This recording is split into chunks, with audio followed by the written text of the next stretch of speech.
Welcome to the stream. Stream beginning.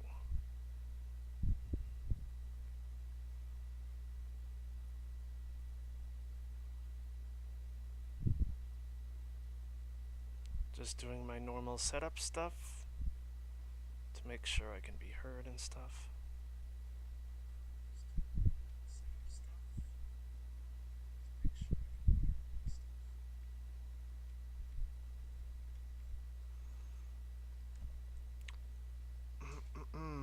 It's been a while since I streamed anything. Figured it's Sunday. I cleaned and cooked and don't have much going on, so we're gonna do just a stream of just chilling at the track.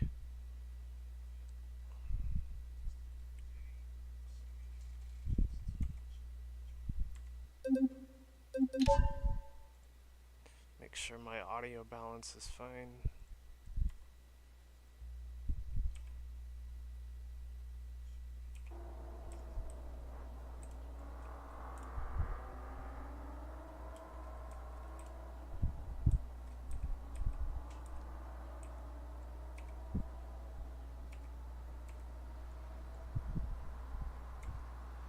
Just chill out a little bit and make sure everyone is okay. Everyone's okay. Make sure everyone can do at least one lap around the track before I dig in myself.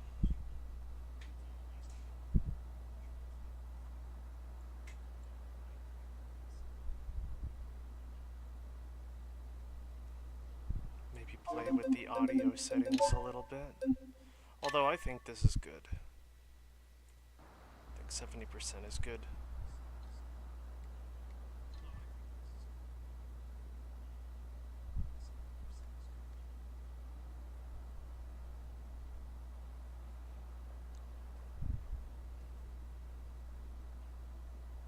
It might get pretty loud though, so let me just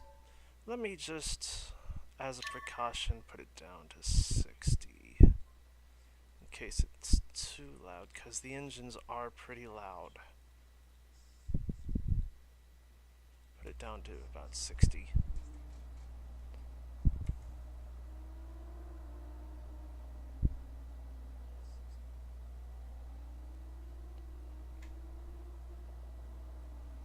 Anything, maybe I should take my own advice and schedule these.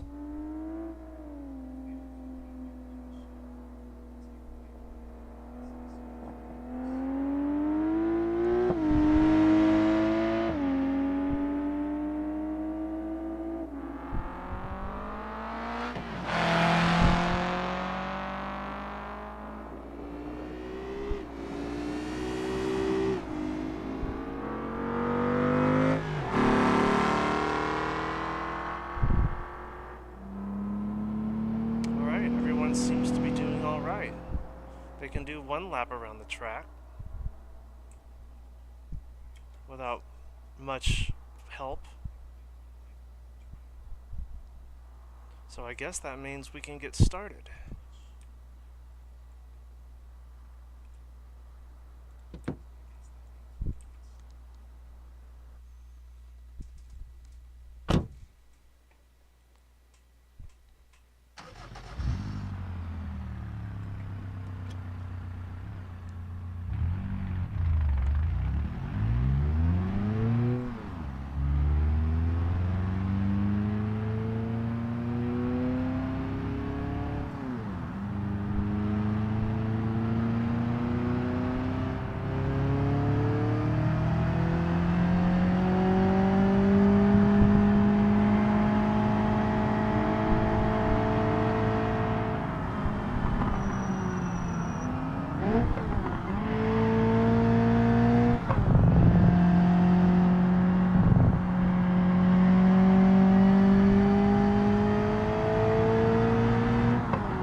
some getting used to this car. I haven't actually driven it on the track in a long time.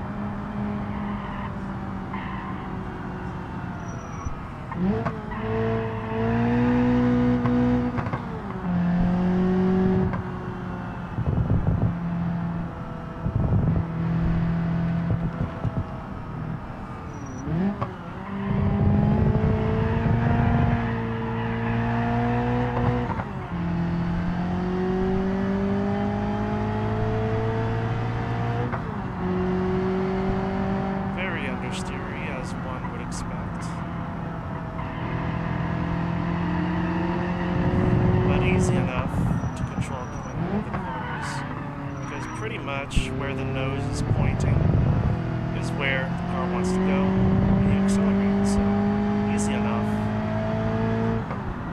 Now you can understeer in this car, especially the body roll running with its factory suspension, but I think it'll be alright.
this car would just eat tires up.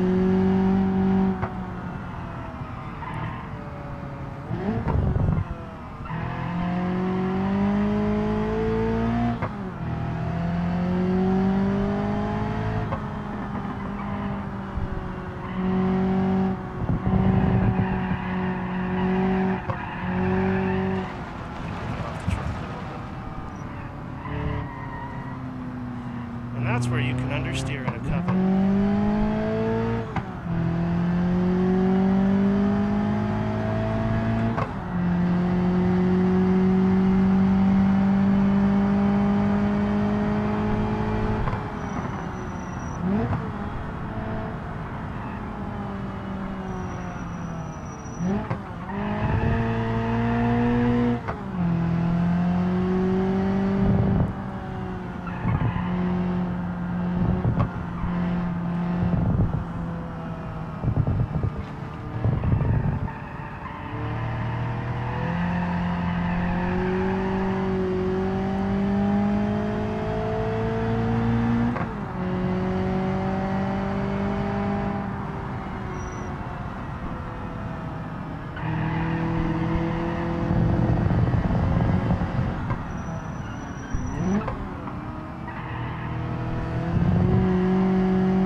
seems to have seems to be having difficulty controlling that car.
least the AI is consistent.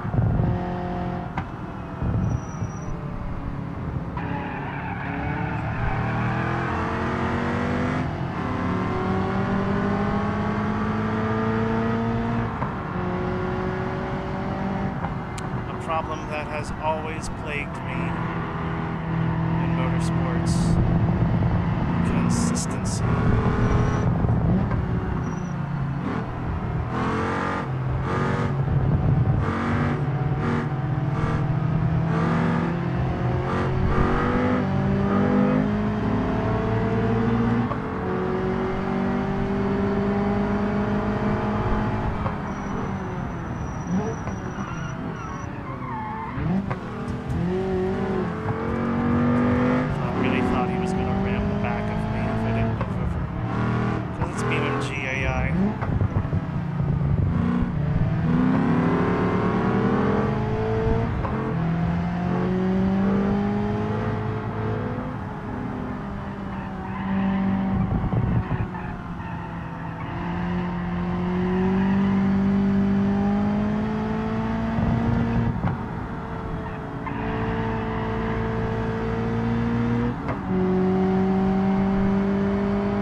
assume the AI is getting stuck behind that K-series, and that's why they're slowing down.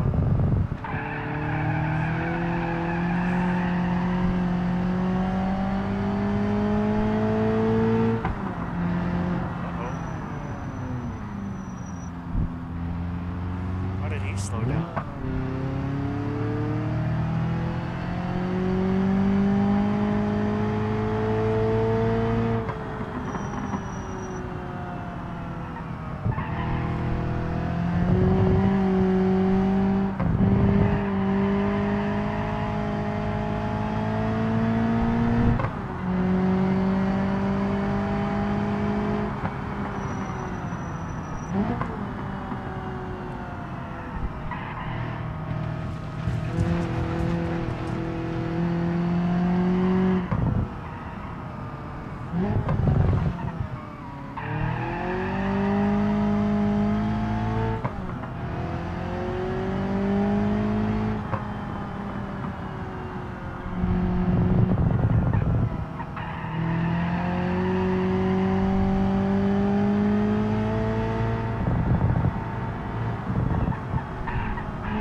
Why did this guy stop? And now there's gonna be a big pile up.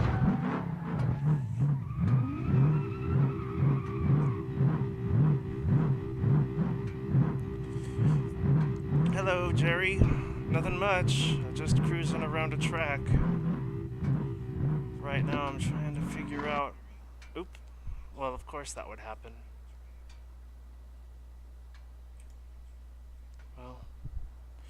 Well, we can at least reset the racers.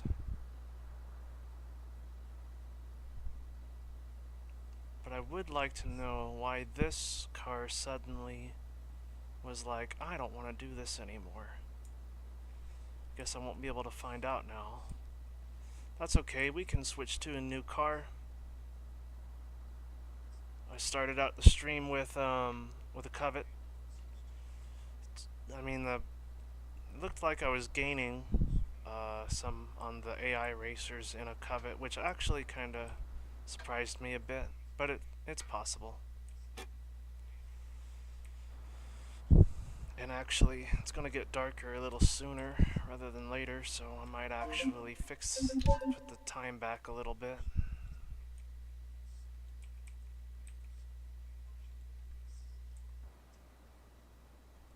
Joop, joop, joop.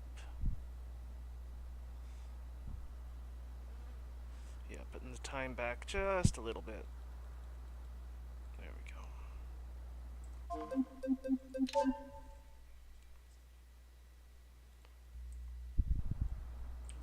Alright.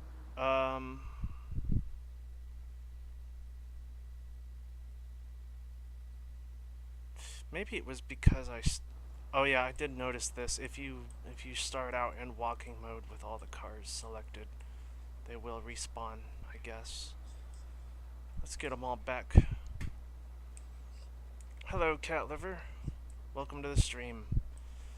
We've technically already started, but we had a little bit of a hiccup because the K-Series, for some reason, he wasn't going to participate in the race anymore.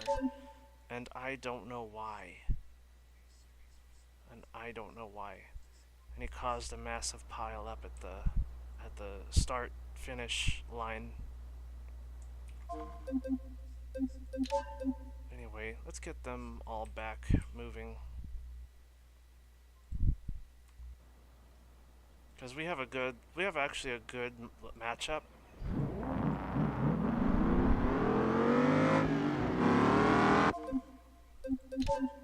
Most of them, well, all of them will do a lap, without crashing into each other.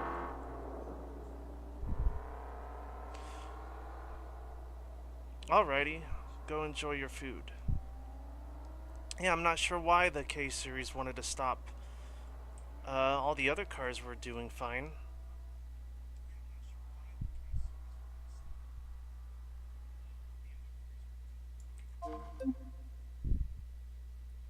Let's try a different car, though. Well, we were rolling around in a Covet. Let's go for something actually weaker by comparison.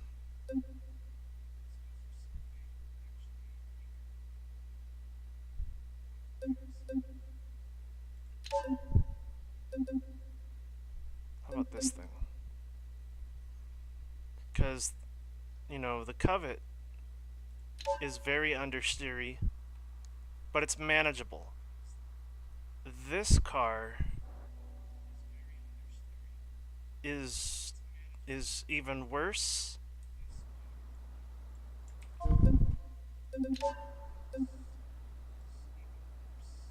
Without any additional parts. But we're not going to do much with it. We're just going to throw on some performance tires and some brakes, and then we're going to hit it onto the track.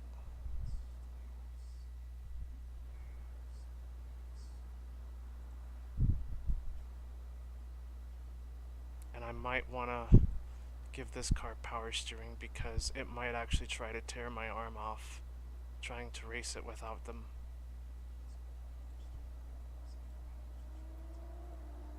The sport pads are fine for this application. Alright.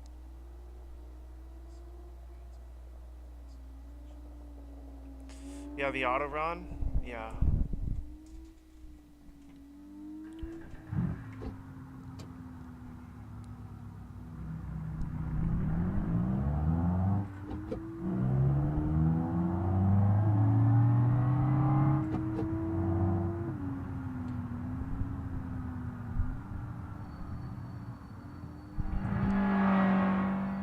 Let's see how a naturally aspirated picnic does.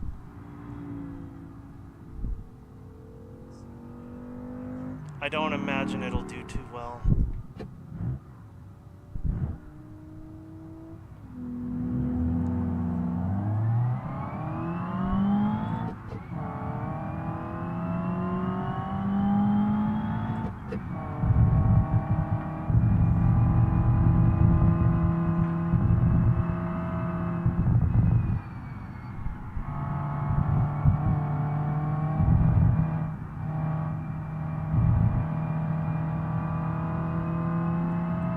This already feels like it's gonna, the rear end is just gonna slip out from behind it.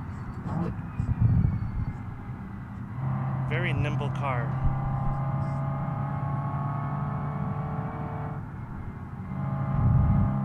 Like just lifting off the accelerator, you can feel the understeer starting to happen.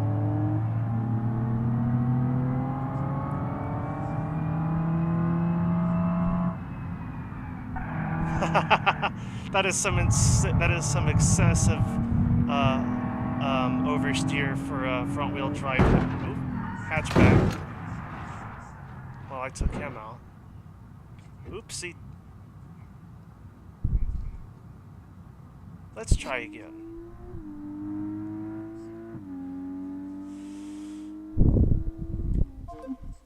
Let's try again. Do. Let's get everyone back into their positions.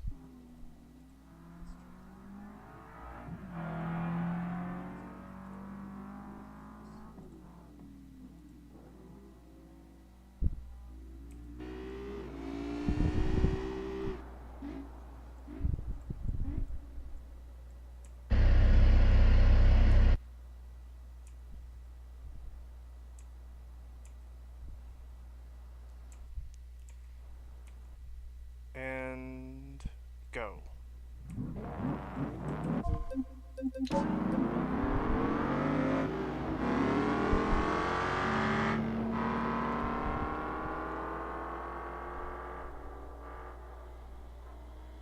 Jet flies overhead. Yeah, the jet is traveling so fast, it like blows you off the road. I think what we got right here is fine. I do need to change something though, so it's not counted. Let's just do that. So now it's not counted in the rotation. There we go. And then delete this, because I'd like to be able to see. And let's try again.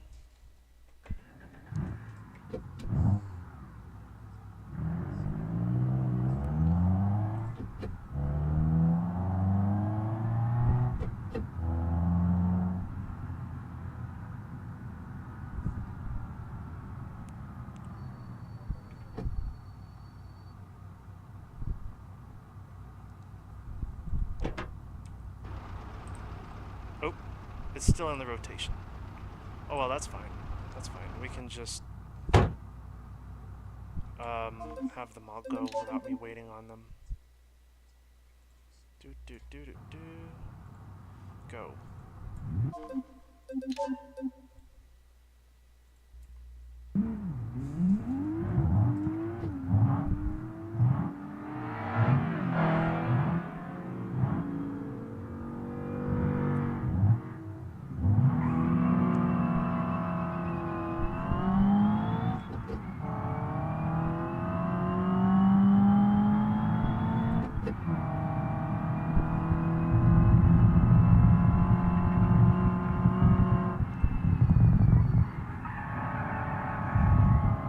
Wow.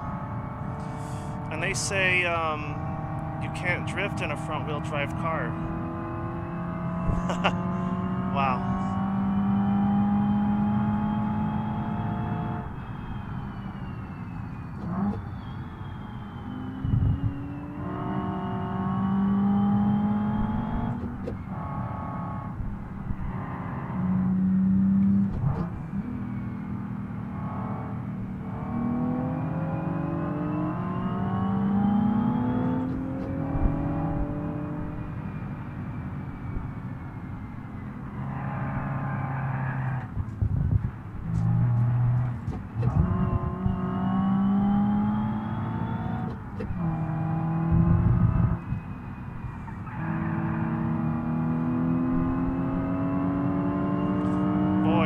But if you can master this car, you can really maintain the car's momentum through the corners.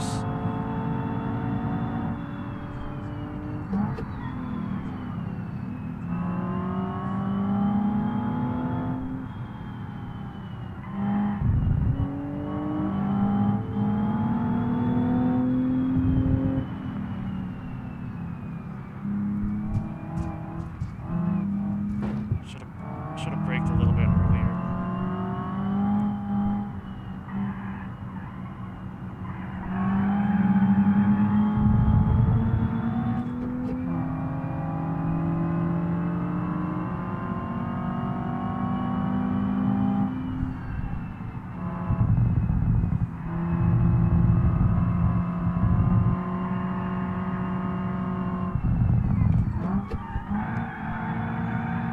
This car just really wants to go sideways right there. It's crazy.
This car wants to slide about as much as that Barstow does. That's funny.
They always wait till the last possible second to go on the inside of that corner. Dang.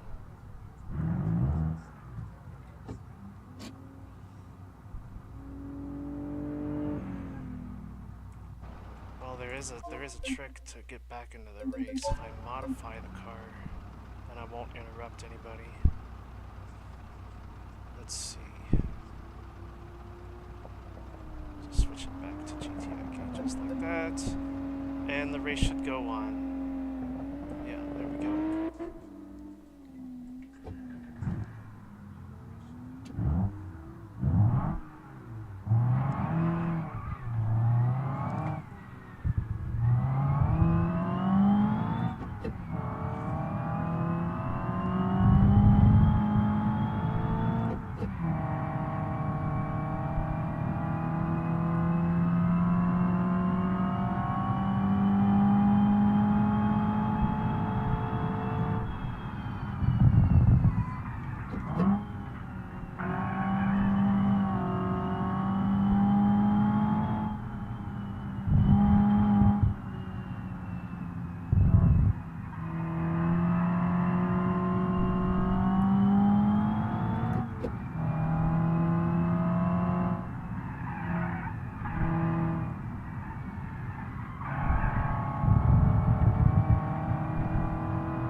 This car is just really fun to drive despite its really oversteery nature.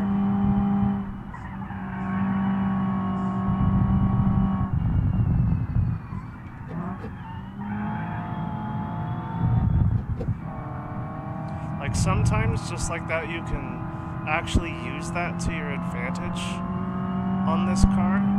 That's what makes it considerably more different than the Covet. Like you can do that, and you can save your momentum. So where this car lacks in straight line performance, it kind of makes up for it by holding its momentum.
It wouldn't surprise me that somebody has made a drift build of this car, because it just wants to anyway.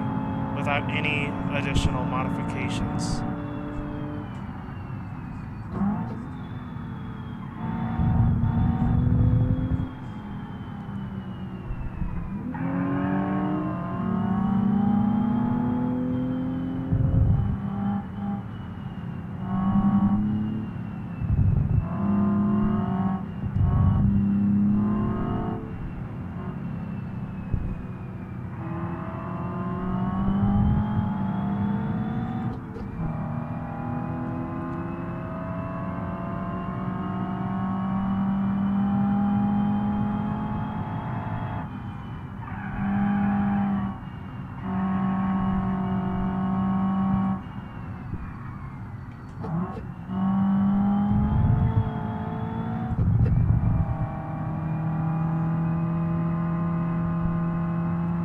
This car at the limit, you know, can do a 3-wheel, which I think is really interesting.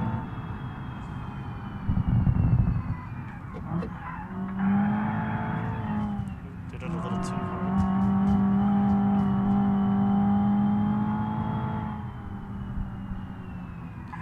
And ideally, that is what you want. Less tires on the ground, or less contact with the asphalt, the better you can corner.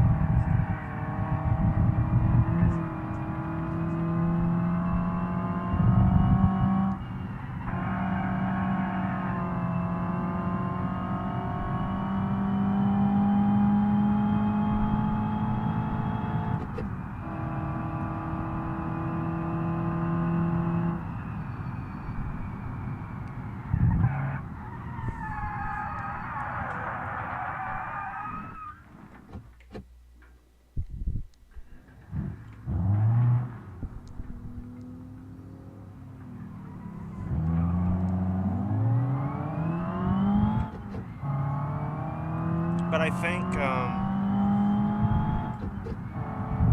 realistically, the only car, if this was a real track day, I think the only car this car has a chance of actually passing, and that kind of reflects this, is this ETK. That's the only car it really has a chance to.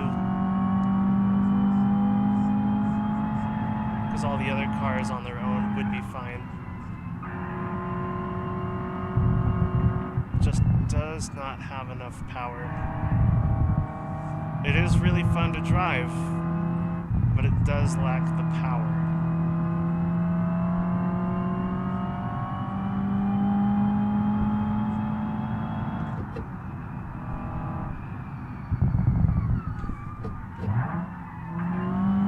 Looked at my phone for a second and immediately regretted it.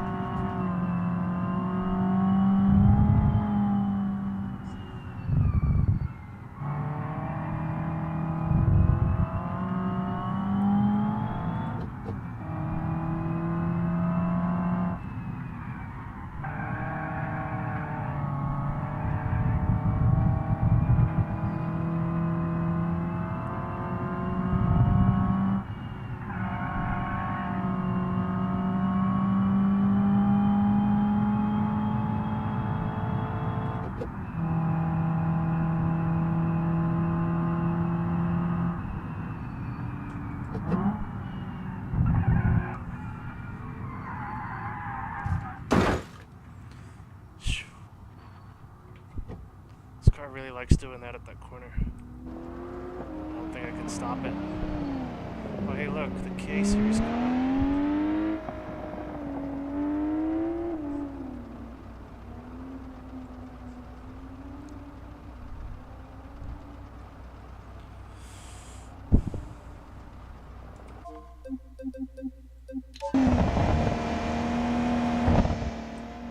Anyway, let's try something else.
can spawn something else. Let's see.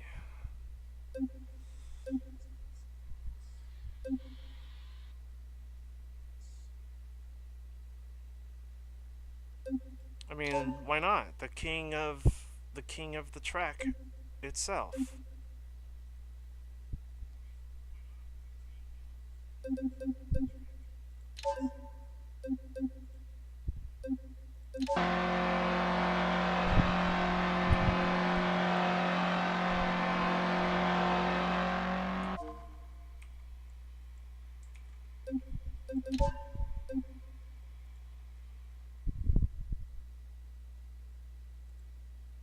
Still the king of the track, baby. Let's see.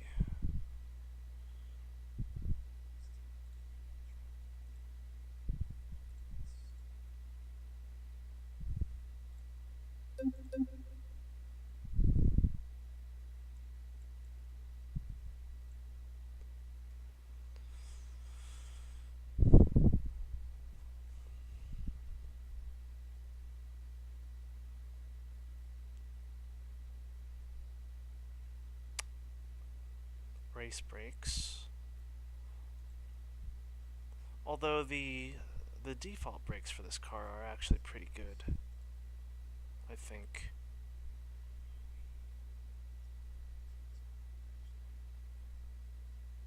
I believe that's... Oh, there is one thing I do want to change because it's a very easy upgrade. It just gives you a straight up advantage. There we go.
close these cars are, the SBR and the Sunburst are in terms of performance.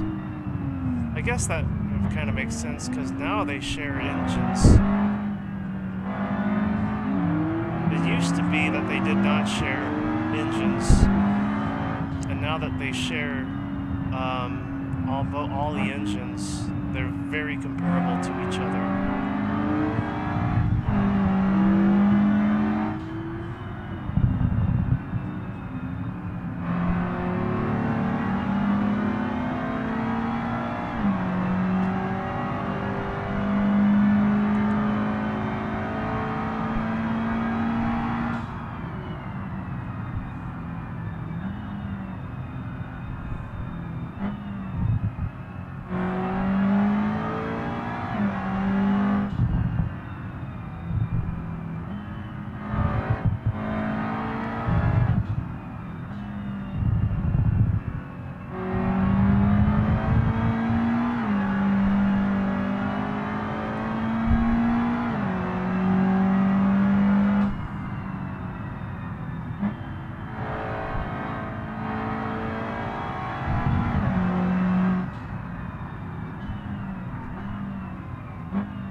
this car dominates, but we all pretty much do that.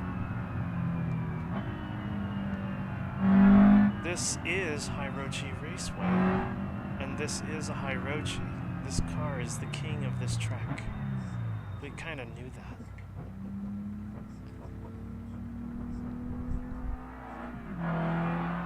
Alright, let me set the time scale back. Time just a little bit, because it is really dark. Oh, what happened? Oh, did the time scale break? No, it just reset. Okay, that's fine.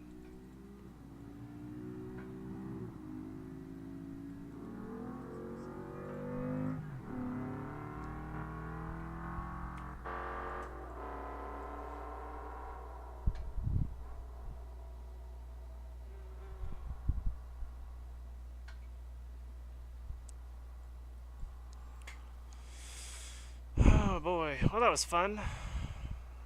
Does any of my viewers want me to drive something else? I've driven a picnic, I've driven a Covet, I've driven a Sunburst. Oh, this guy's done too. So what? Oh, it was gas! That's what's going... Really? Gasoline?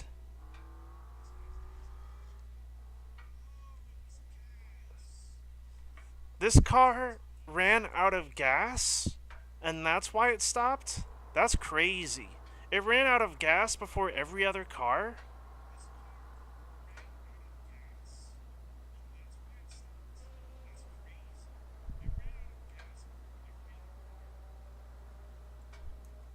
Wait, where is every other car's gas level at?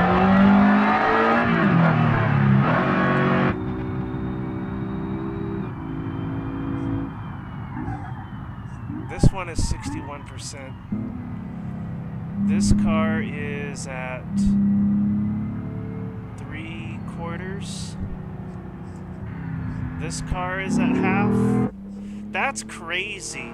The K series ran out of gasoline before every other car did. The Barstow is at half. That's crazy.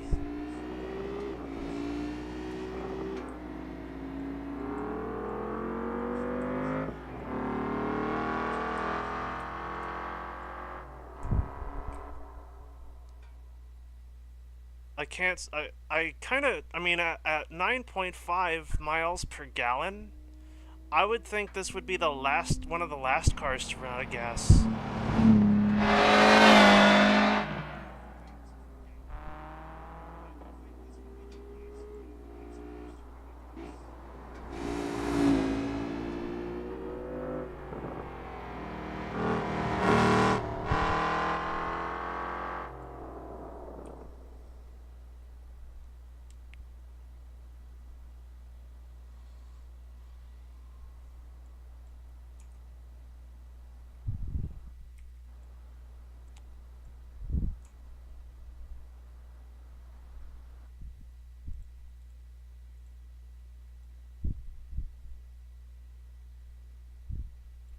Yeah.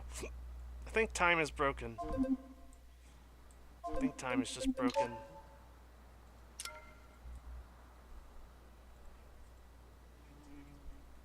think it was part of that Lua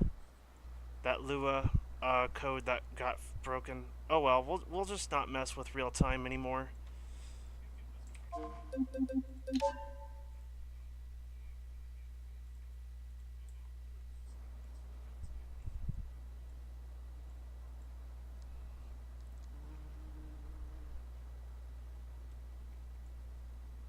Man, I didn't know that the K series was such a gas guzzler. That's crazy.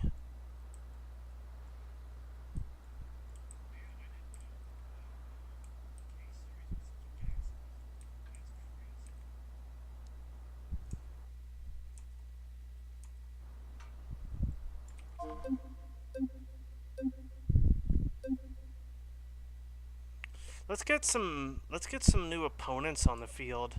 I mean, this was really evenly balanced, right? But I could catch up with most of these cars in just about anything. So let me redo. Let's change courses and change opponents and see what happens.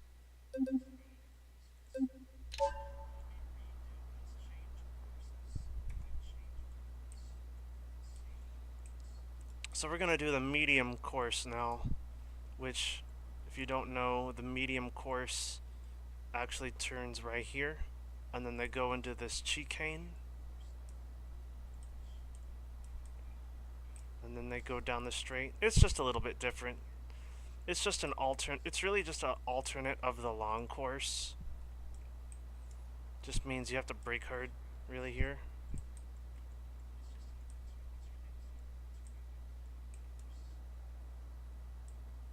And I'm gonna set some things up to kind of remind me, just to remind me that we're going this way, because I might try to go this way if I don't put some tire walls down. Yeah, let's put some tire walls down.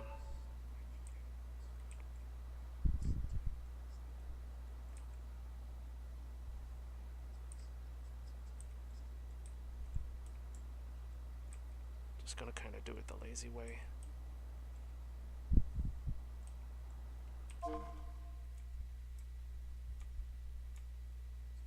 Come on. Oh, does it not want to do it? Oh, I think it's just broken. It's not letting me use the terrain builder. Oops. That's okay. We can actually reset this real quick. Oh, now it wants to load the world editor.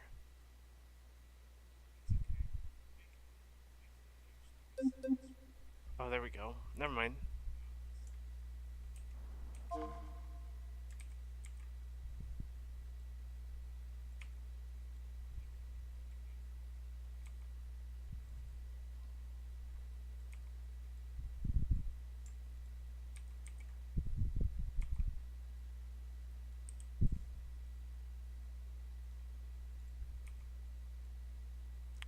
Just putting down a tire wall, just to remind me.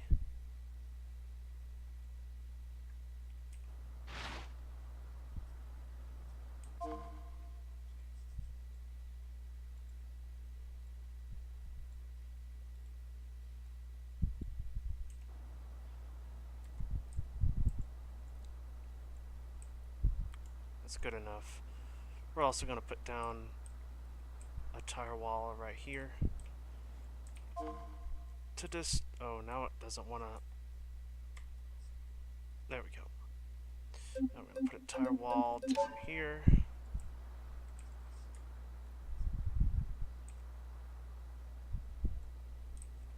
And a tire wall right here.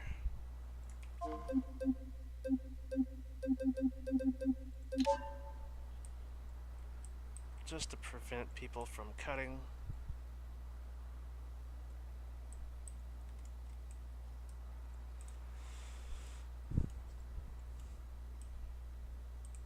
And that's pretty much it. That's all with the tire wall we need, really. The rest of it is straightforward.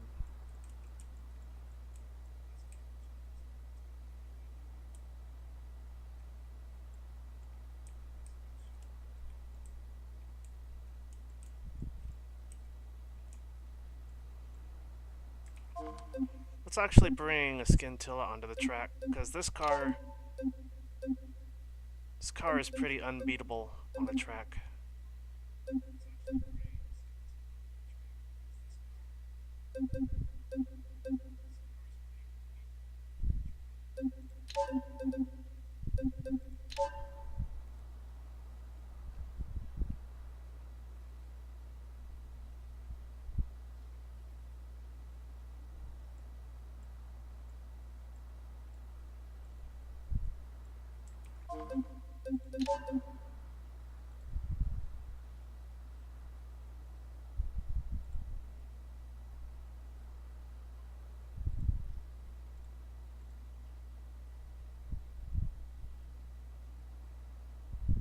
Oh, these wheels are also applicable to this car?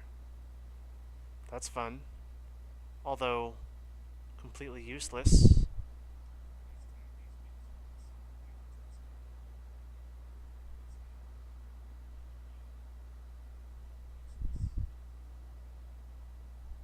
Because pretty much all of these wheels are inferior to the Sport Plus 2R.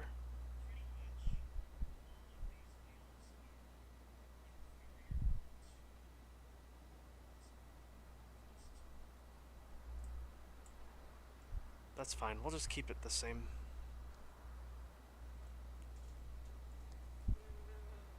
I was trying to get some race wheels on, but I guess the wheels that are on it are fine.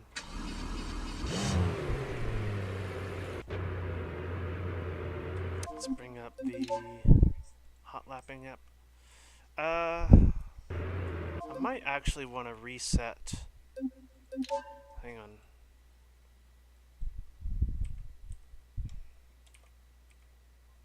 Hot lapping.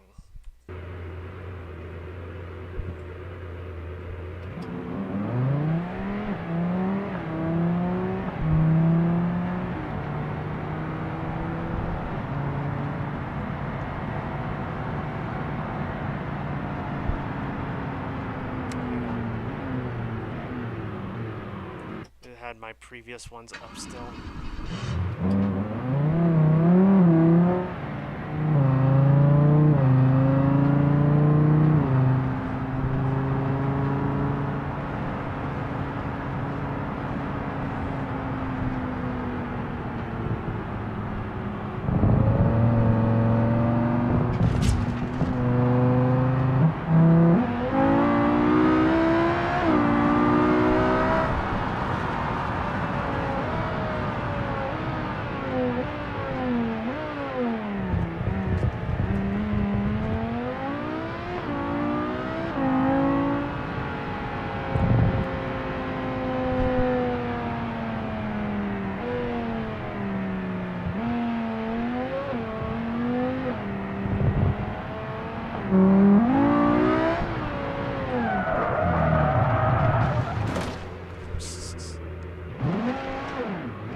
Tracker's not wanting to work right now.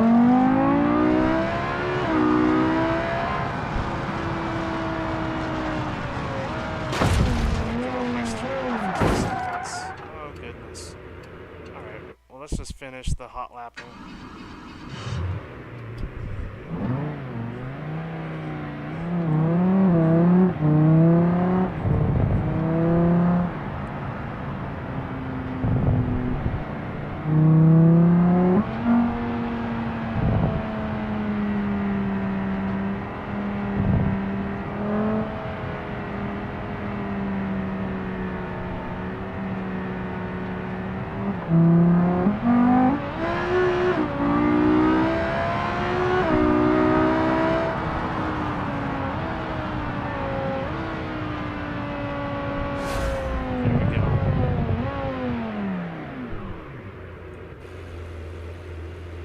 Might actually keep this car, although this is less than ideal course for this car.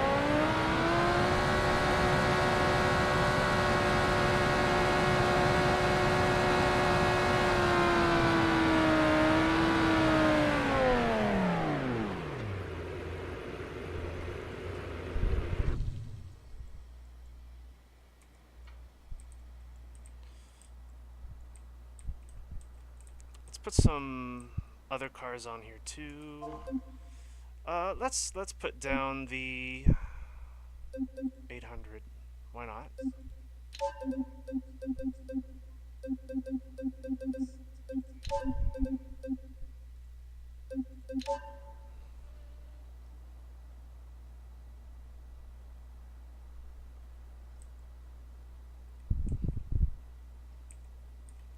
And those wheels and those brakes should be fine for that car. Um, Let's put down a sunburst, the one we just used.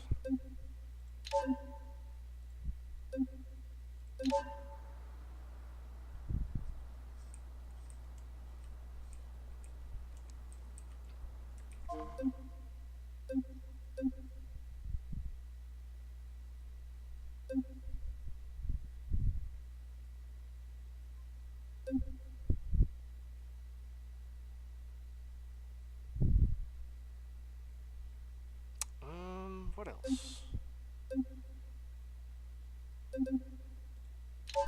The BX?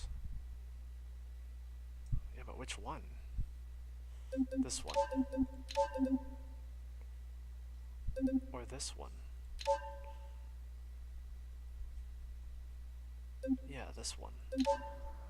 This one we do have to modify a little bit, just to make it track worthy.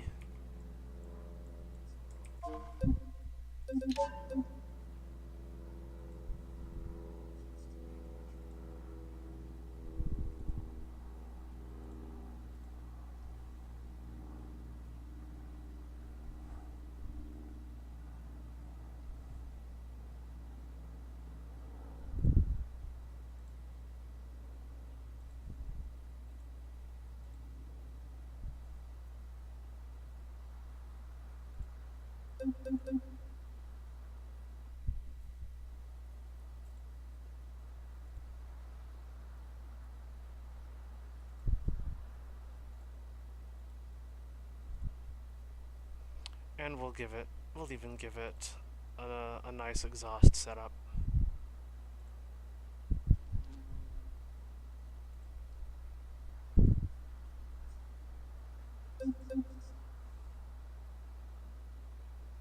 Alright.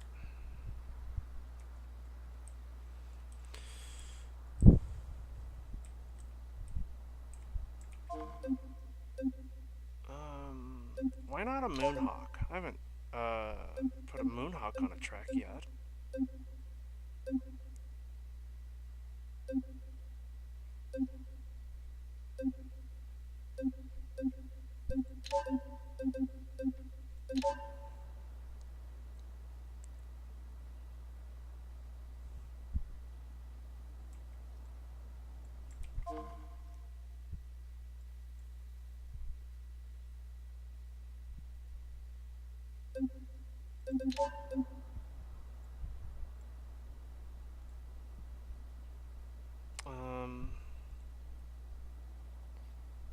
Of course, with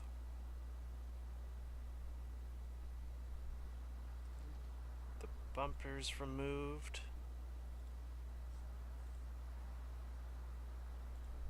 just for an easy weight reduction, a really easy, unnecessary part you can remove for racing.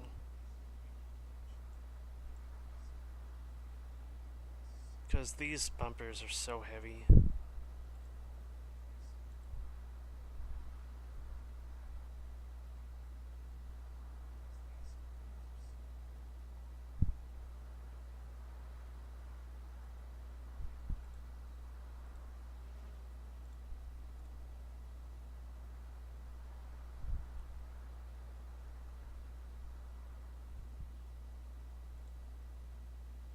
And then better brakes, of course.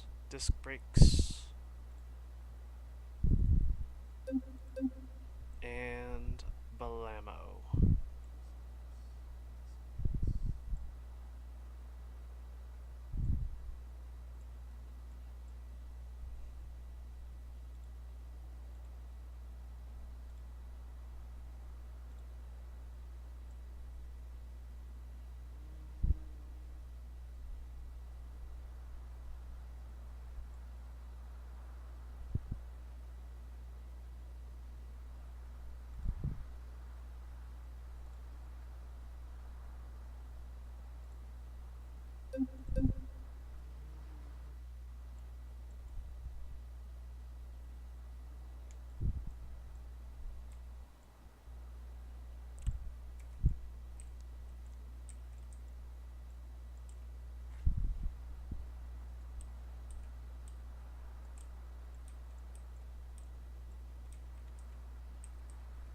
we'll start off this race in...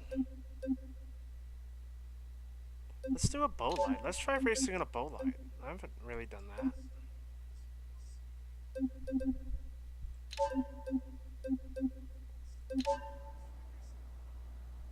That might actually be a challenge. Now we are going to use a different set of tires because the original tires are not like these asymmetrico tires are actually not that much better than the default sport tires. So we are going to switch to a better tire.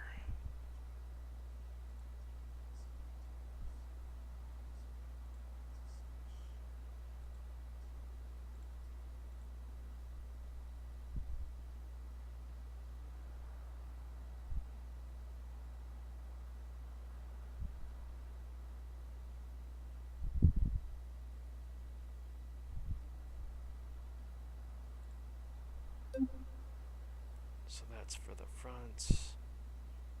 What did I put on the rear again? 27, 2550. These are 2.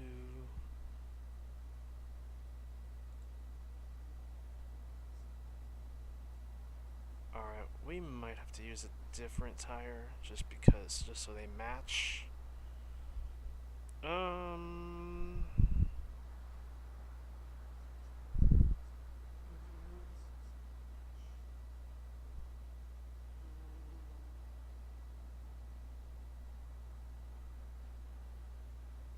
Well, let's see what they look like first. Hang on, yeah. So let's actually just try these Uber Grip tires and see what they're like. These tires are too big. Oh wait, that might not work for this.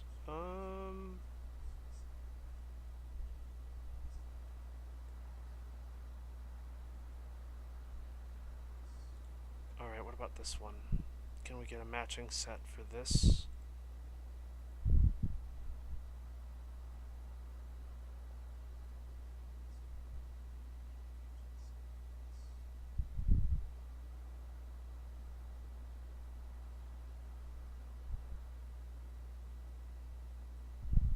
I guess not.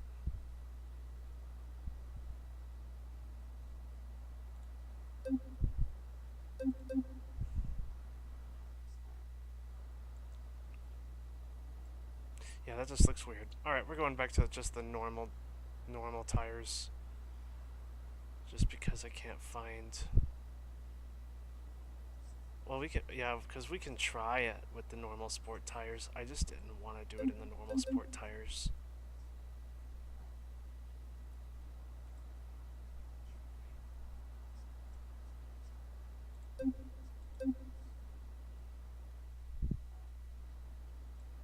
Alright, that should be good.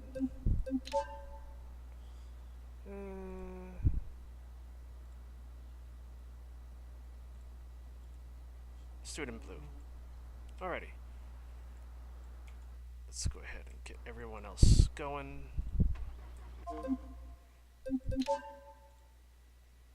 And let's give this a shot.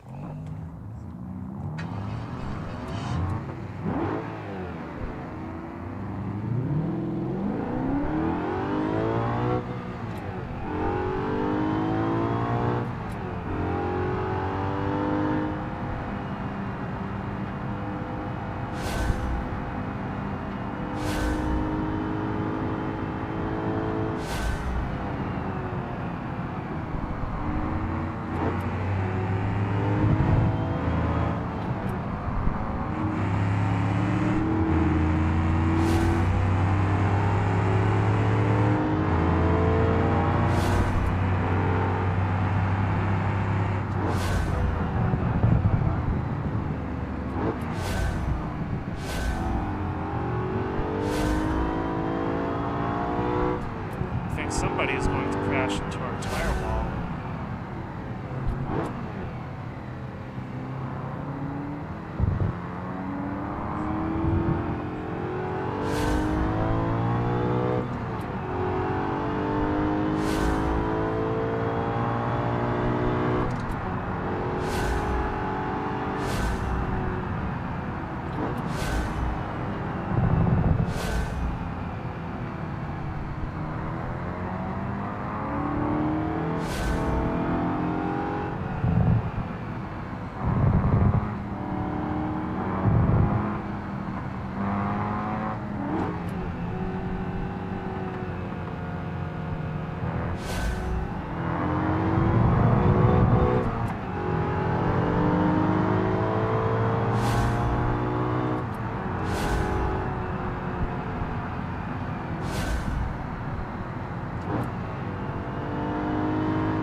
Alright, I'm gonna have to change that real quick.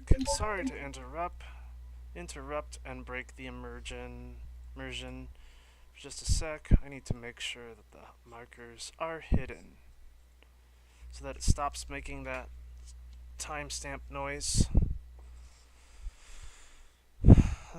Goodness.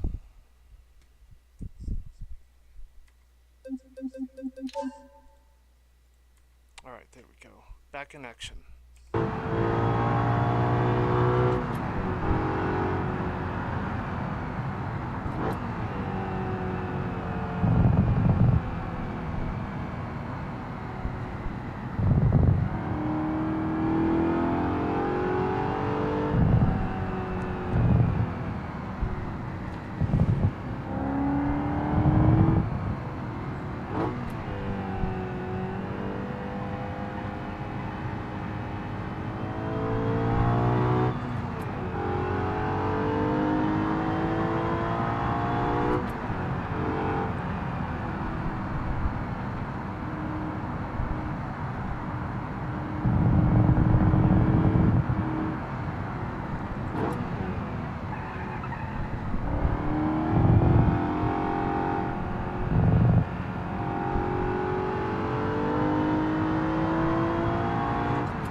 is. I go into that corner way too fast.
Was actually a really good recovery on my part. I had to downshift 2 gears in order to make that work.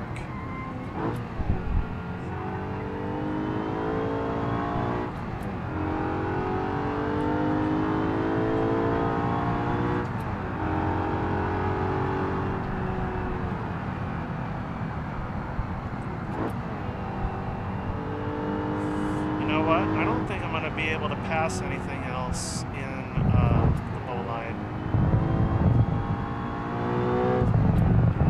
That sunburst is just way too good.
At least not in this one, anyway.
Seen the other two opponents yet, so they are really leading.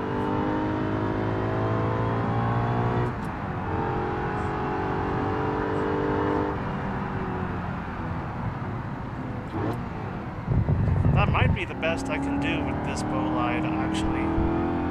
Might want to switch cars.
At least I heard them.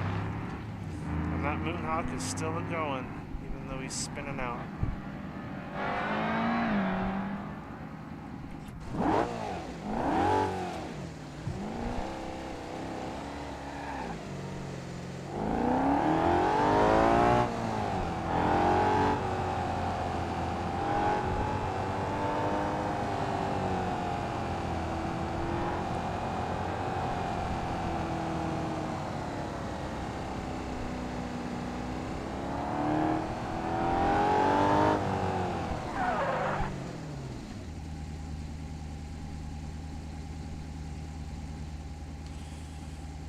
Very cool. Let's see if I can hop back in a different car. Let's see.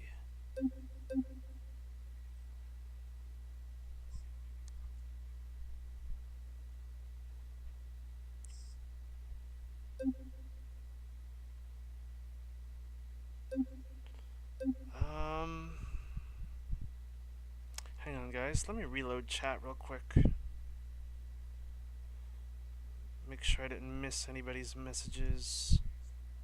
Okay, there we go. Alright.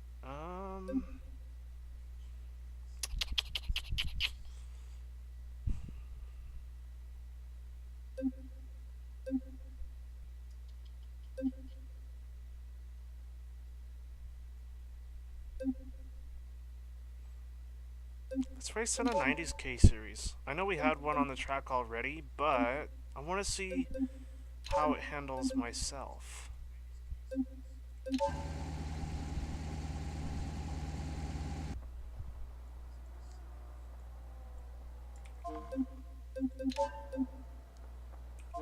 Now we are going to make it track worthy.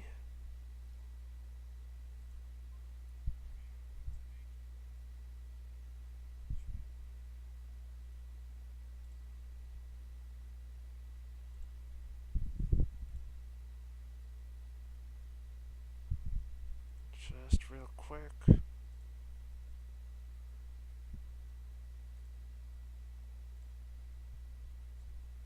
Just some little things.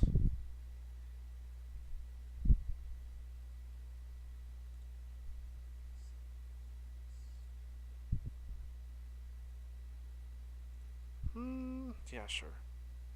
And yes. There we go.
is really interesting happening. It's kind of planted weirdly.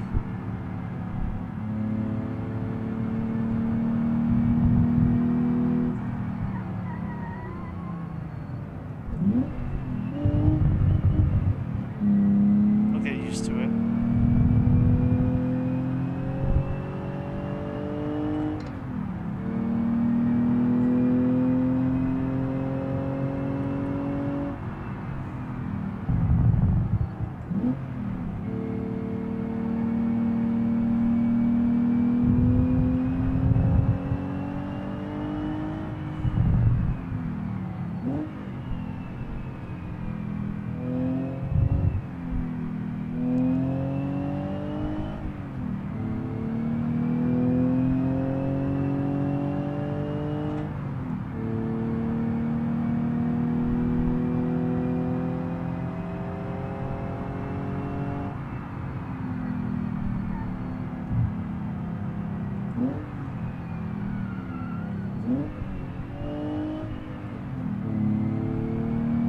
Has a little bit more rev hang.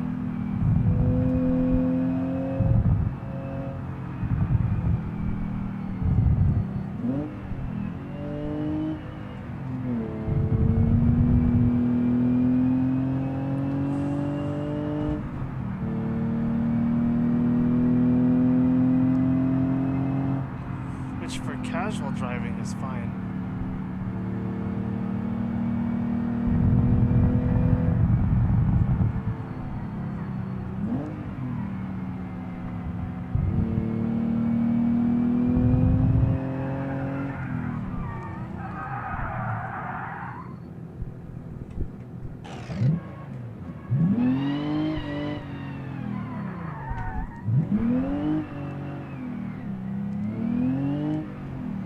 I know one thing, I'm really tearing up this car's gearbox though. Woo!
This car is a lot slower than I remember.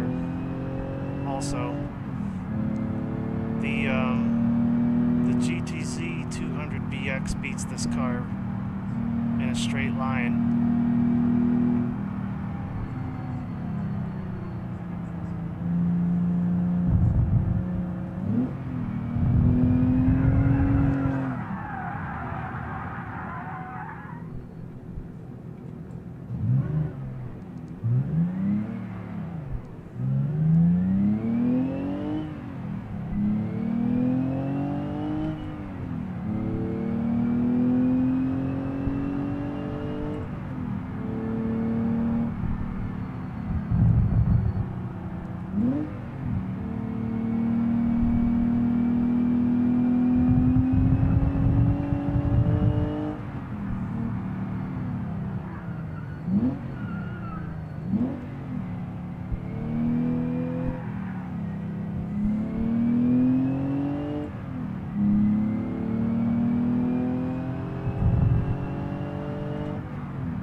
Alright.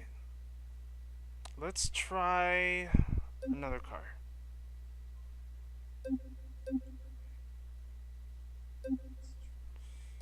Let's try the CCF. I haven't driven it in a while. I haven't driven this car in a while.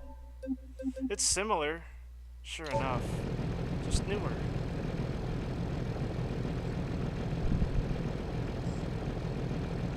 We don't even need new brakes. We can just get in this thing and go.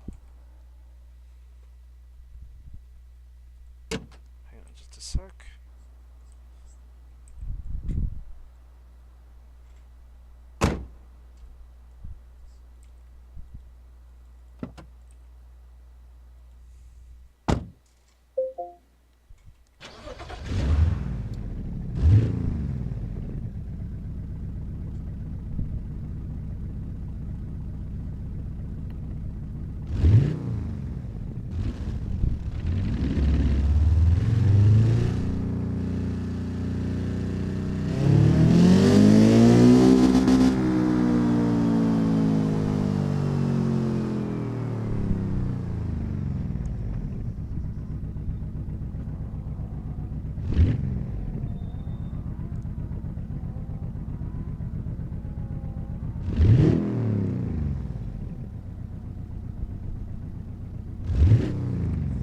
Some people coming.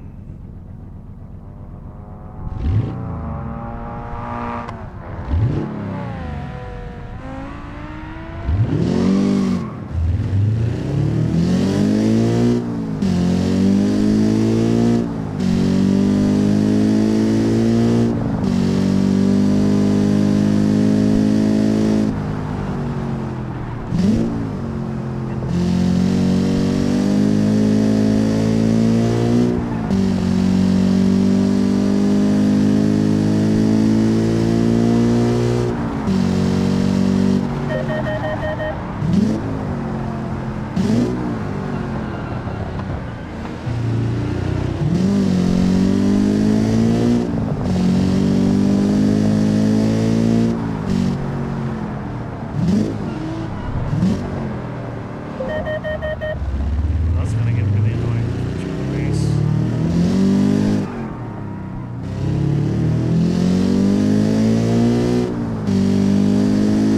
A lot less revving.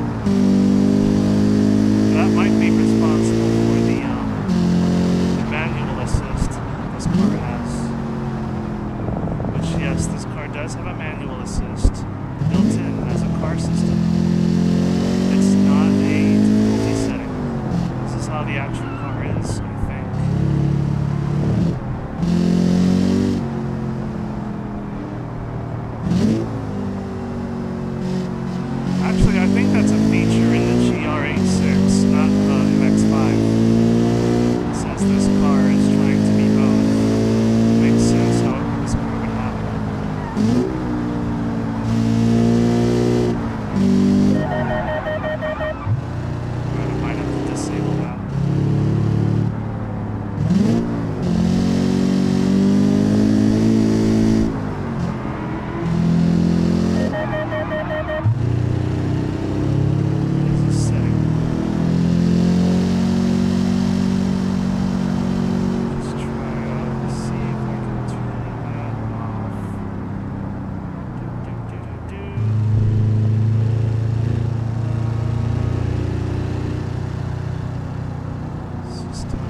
Emergency braking. Here we go. That's what we want to turn off.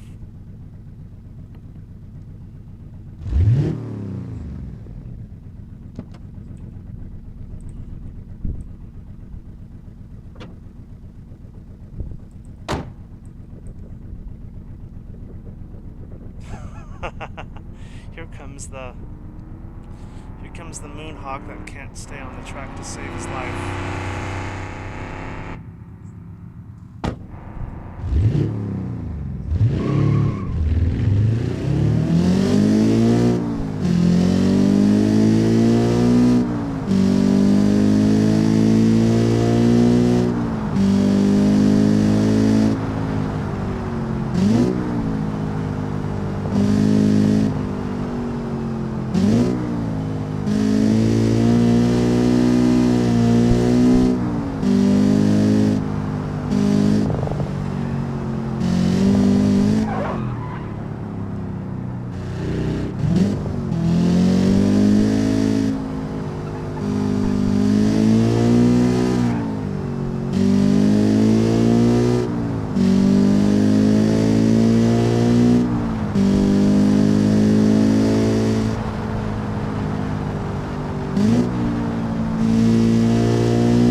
couldn't make this car go sideways.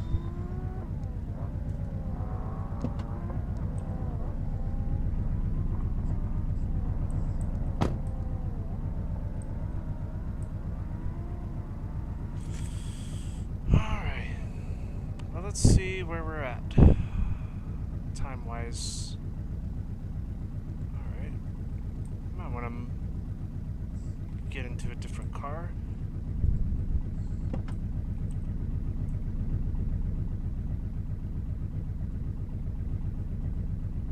Let's just wheel our way back to the pit.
And that's how you get banned from a racetrack.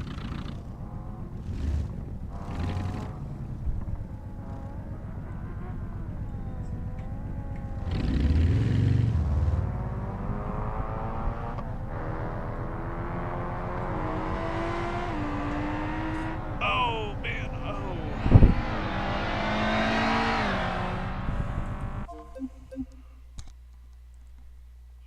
Ooh, well, let's see.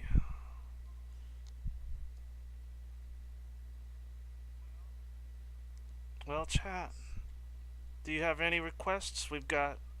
I really only plan to stream. Oh, it's almost 7:45. I actually do need to call it for right now. I thought I had a little bit more time when I started streaming. I thought I had a little bit more time. It turns out I do not.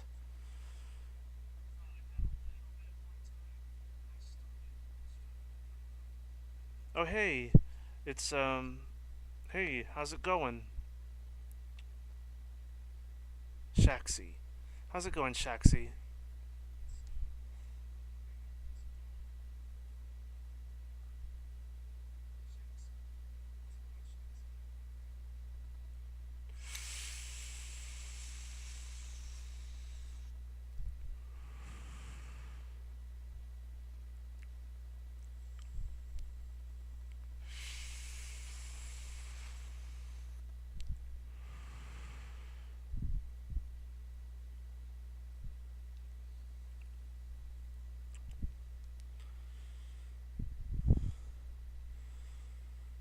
Yeah, yeah, it's 7:45 and I need to start closing up for the night. I am glad that you stopped by. I was just racing around the track day, just doing driving stuff, having fun. You see, I have set it up so that cars are going around the track. They're doing surprisingly well.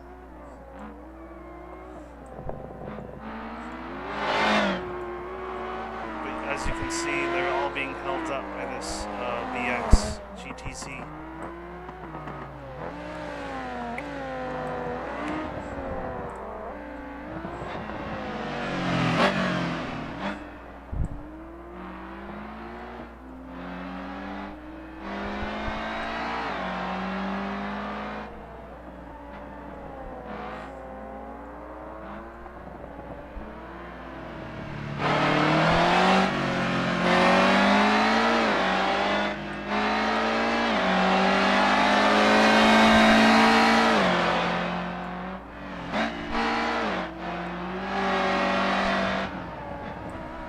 except for this poor moonhawk right here, who could not, unfortunately, stay on the track.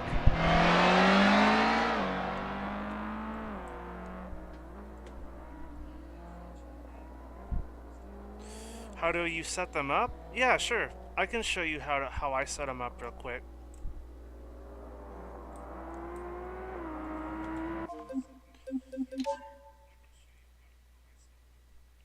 Alright, so in order to set up a hot lapping, you need to have two apps up. You can find them really easy by just going into the search bar and tapping AI. There's the hot lapping app. Okay, let me actually clear the track real quick, and I'll show you. Remove all. So starting from scratch.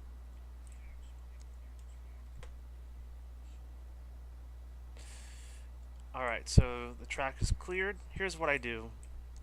I start with one car. It can be any car to start out with. It doesn't really matter. I typically try to do it with a car that is going to be on the track because it's just better. That car will usually do better than all the other ones because it's configured for that car. But it doesn't really matter what car it is.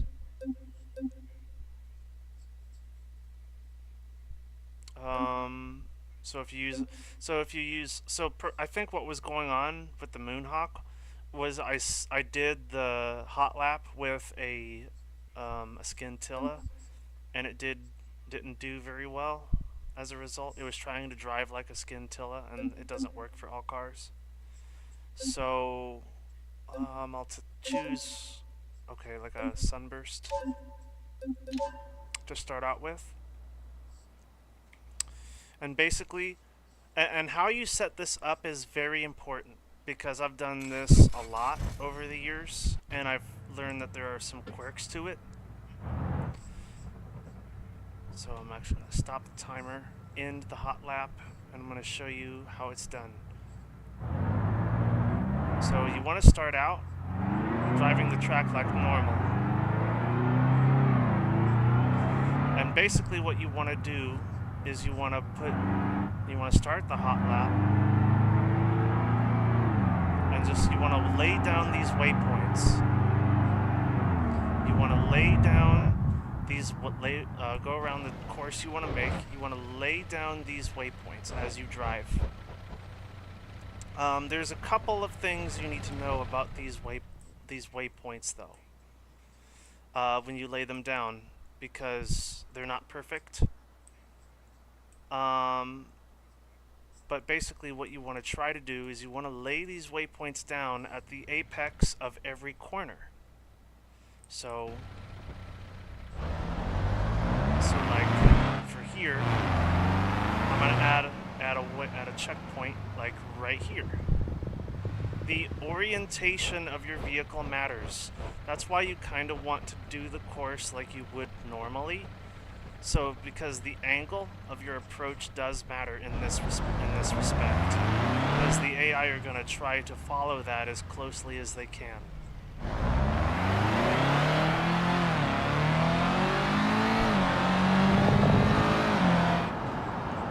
As you lay down waypoints, there are some things that you got to bear in mind,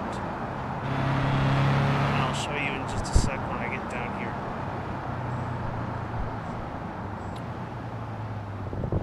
When you lay down your waypoints, you want to make sure that when you lay down a waypoint, that your waypoint doesn't cut between two tracks because of how the AI pathing is set up, right? Because of how the AI pathing is set up, you know, this line right here is going to cut into this one a little bit.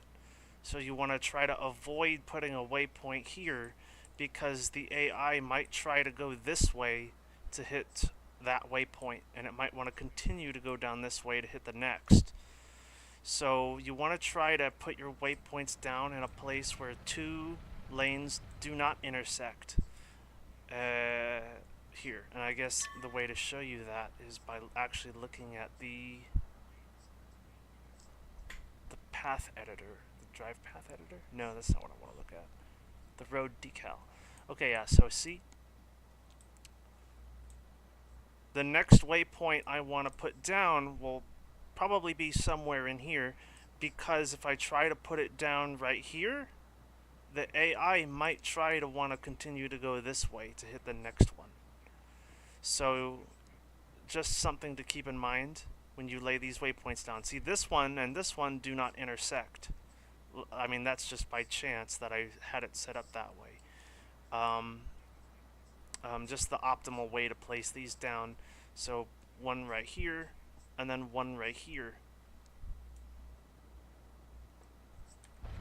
So I'm going to continue to set that up.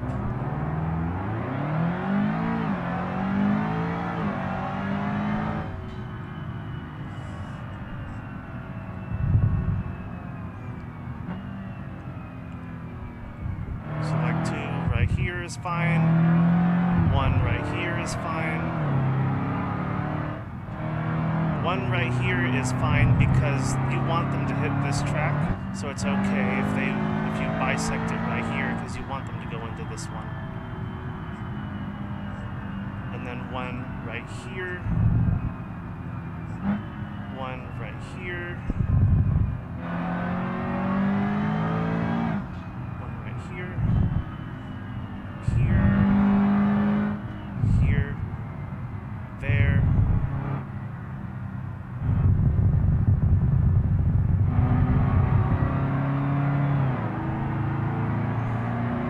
Maybe you can put 1 like right here. And then the important step you want to do is you want to actually complete the circuit. So bam, that's a complete circuit. So now you want to spawn a different car, preferably the car that you're going to be driving, or other cars if you want, because you can't be driving the car that you want to go around the track. Just simple as. So we'll spawn a different car.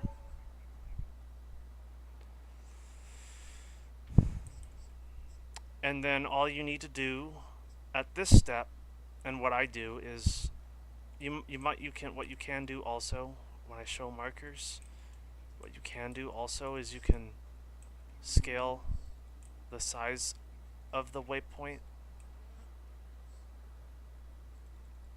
Can toggle it. I don't think it really affects anything from an AI standpoint. Had to make cars. I go into the editor and look at the waypoints a lot because I usually have to make cars go down and command waypoints.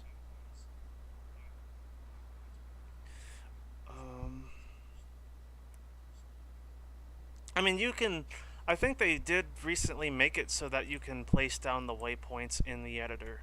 I think they did actually make it so that you can do that. I just do it the old-fashioned way just because I like doing it the old-fashioned way. Because, you see, we really can't do anything with this now. But you can actually place these in the editor, I think. But anyway, now that that's set up, I'll hide the markers and I'll toggle the detail because the time doesn't really matter in this instance. You can also load and save these, although the loading and saving has been really buggy. So usually, if I have a course set up, I don't mess with that too much because it is really buggy. So now that I have my other car set up, what I want to do is I want to grab AI control. Now, this is no longer, I mean, it used to be you absolutely needed this in order to get this to work, because if you had multiple cars spawned, their awareness would just be automatically turned off. And obviously, I want the cars to be aware of each other in a normal race. For a demolition derby, you want the awareness off, and that's fine. But for a normal race, I actually want their awareness to be on. But I think by default now they are set to auto, which is fine. So in most cases, they will not ram into each other. But with this Also, you can set some other things. So with this car selected, I'm going to push Start AI. And that'll automatically send the cars going down the track. Now, with the Hirochi Sunburst selected, I of course can set the other parameters as well. Like I said, you can set the awareness, which you can turn it on or off depending on what type of race you want. And see, the Sunburst is going to do its best to follow the waypoints that I set.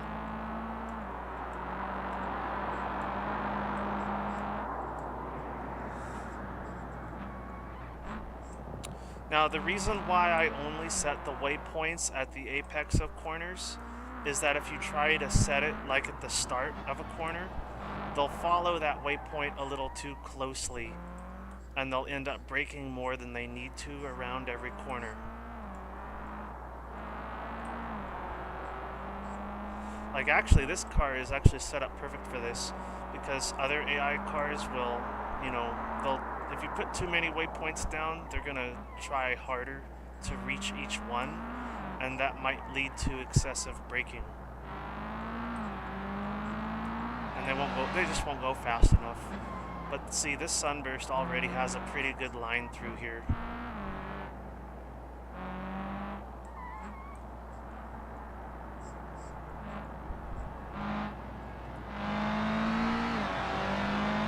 And it'll just continue to go into this circle until it runs out of fuel. I actually had that happen this session with a K-Series, actually running out of fuel before every other car and then causing havoc on the track. I actually didn't know K-Series were that fuel inefficient. Literally, I had a bar stow on the track and it still had half a tank, and the K-Series ran out of gasoline before the bar stow. I thought that was kind of funny.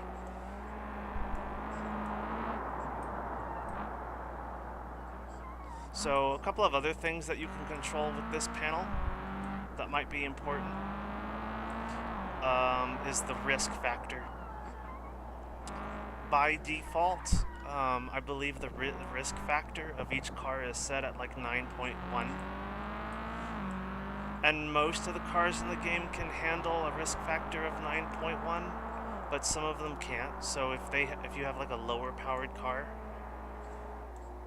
I think 9.1 is fine, but if you have a high-powered car, 9.1 might be too much. But I think, like if you have like that Moonhawk, for example, I didn't change the Moonhawk's AI to match its that vehicle's capability, and that's part of the reason why it was spinning out a lot, is it was trying to hit the corners at like maximum aggression. But see, from here, if I can scale it down all the way to 2, I can scale the Sunburst all the way down to 2, a risk factor of 2, and it'll drive like this.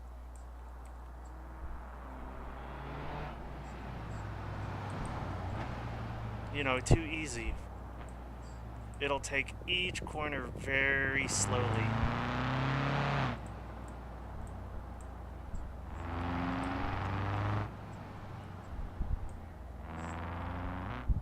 But of course, you can also set it to a level beyond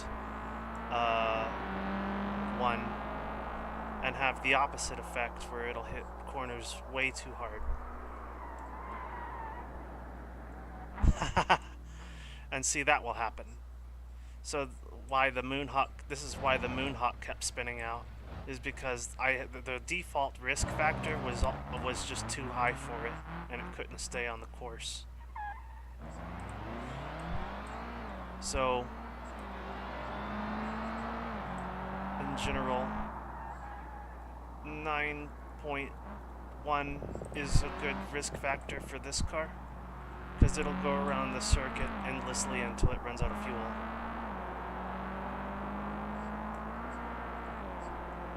You can also set a speed limit. That's really useful for if you're doing street racing, because the streets really aren't made for racing. So you might want to set some cars to have a maximum speed. That's really useful for street racing in that instance, because they will just go as fast as they can through the streets, and then they'll hit a 90-degree corner that they need to make, and they didn't brake enough.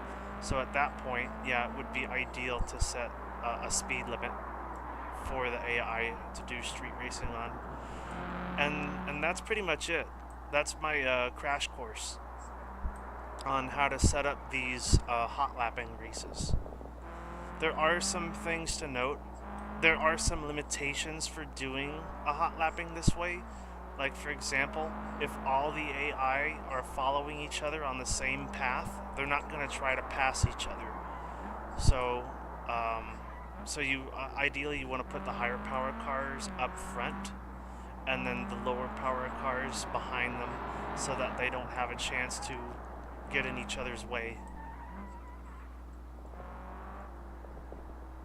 Because that has happened a couple of times. Well, also because I'm sending them around on a circuit, they'll lap each other's, so that'll happen anyway, but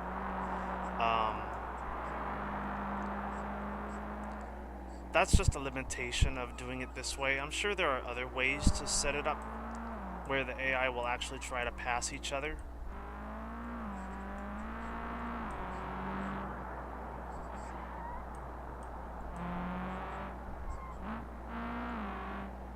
This is not the only way to set up a race like this, by the way. This is just how I do it. It's a really useful tool for helping you learn how to overtake. Like, if you, like, for the most part, you know, when you set this up normally, the AI will stick to the middle. Like, this car is hugging the shoulders pretty well. The default, like, waypoint system, the AI just kind of followed the middle path around every single corner. And that's useful for helping you, well, what if I need to overtake on the outside? What if I need to overtake on the inside? It's useful for that. But this, how it's set up right now, the AI is actually taking the path that I took. So it's actually hitting the apex of the corners. So it actually makes it kind of a challenge to beat. And certainly I was driving some cars that, you know, was just outclassed by the AI drivers. Some of them I was able to gain some distance on them. Like, I started out in a Covet, and I was actually doing really well in the Covet. Actually, I was actually gaining, but some cars are just so dang slow that the AI just outclassed that car. Like the Picnic. The Picnic is really slow by comparison. If it doesn't have a turbo, I used a naturally aspirated Picnic, and it's just outclassed by everything.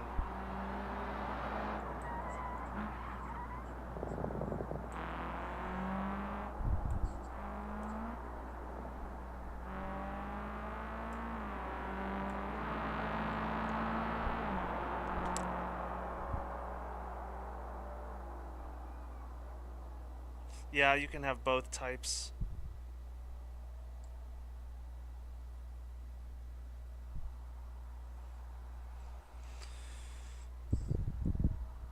You can also use the AI script. The only problem with using the AI script path is that you cannot use the AI control.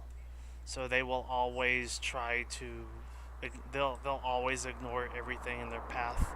The AI will try to follow that one more closely though. So that one's really useful for creating movies and stuff, but it's not at all useful for a racetrack where you're racing with other AI.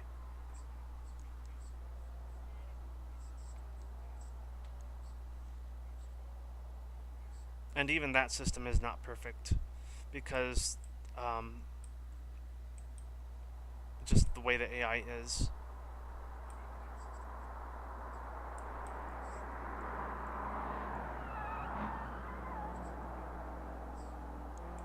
I was actually very pleased to learn that the AI now actually do attempt to correct for oversteer now, which is actually really cool.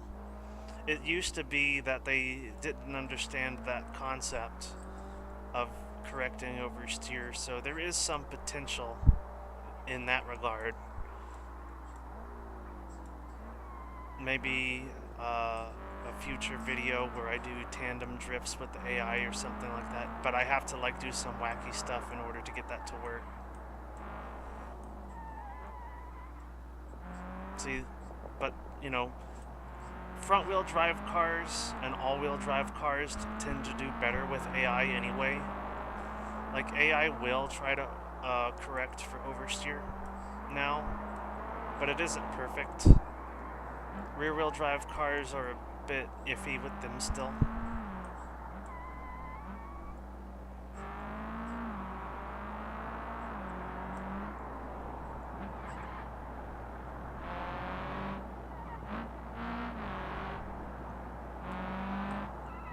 And the system is a lot better than it used to be too.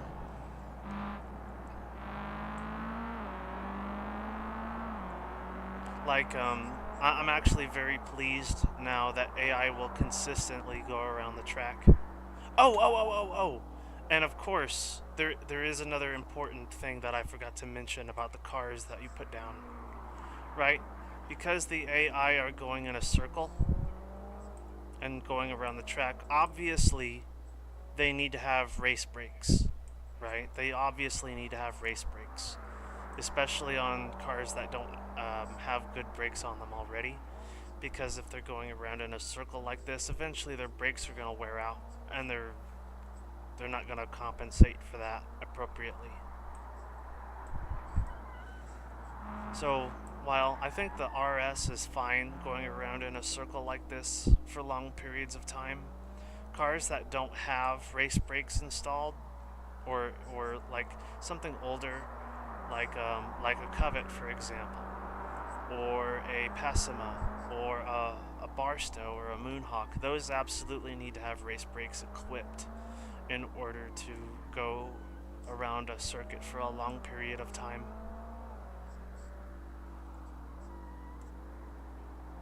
And race tires also, preferably race tires, just because the AI can control them better.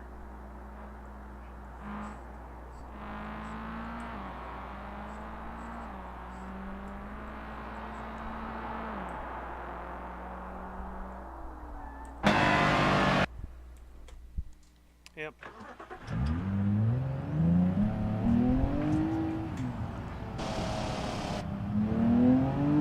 And then you can just race with the AI like normal.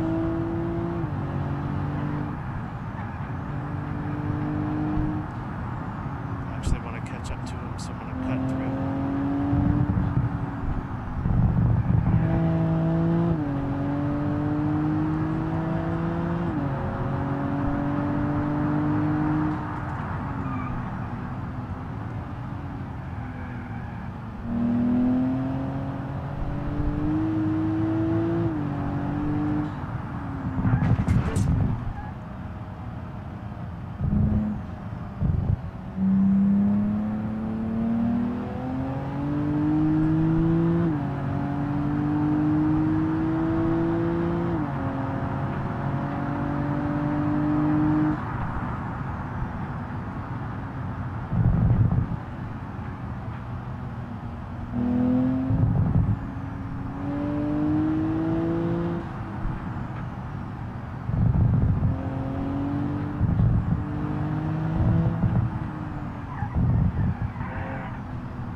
Anyway, I hope that was useful.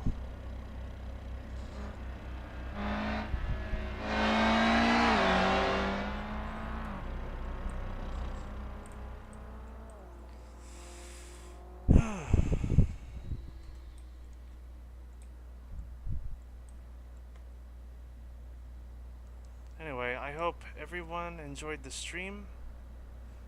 Yeah, go ahead and give it a try. It's really fun. It's really fun. I love doing this. Yeah.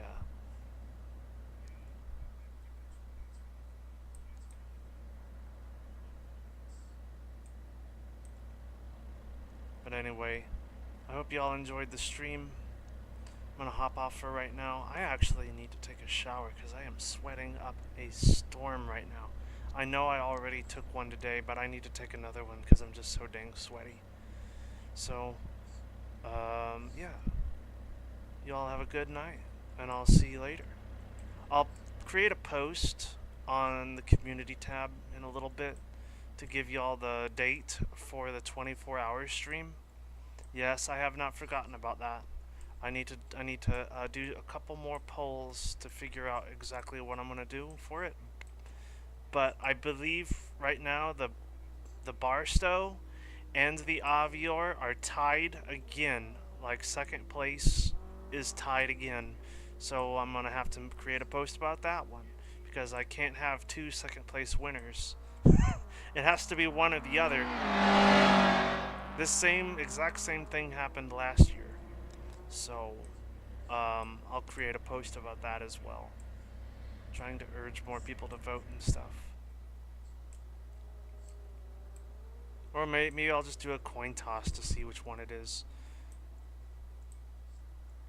Right now, like I can't believe it's actually a tie between an Aria and an Avior. That's pretty funny.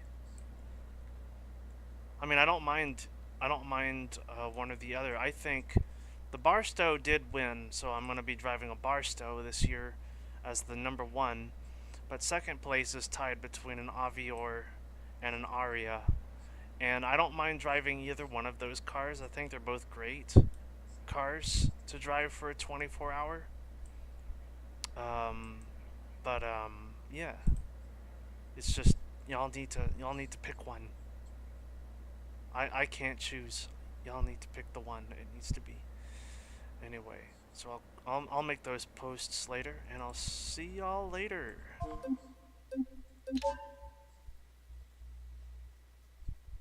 Bye bye.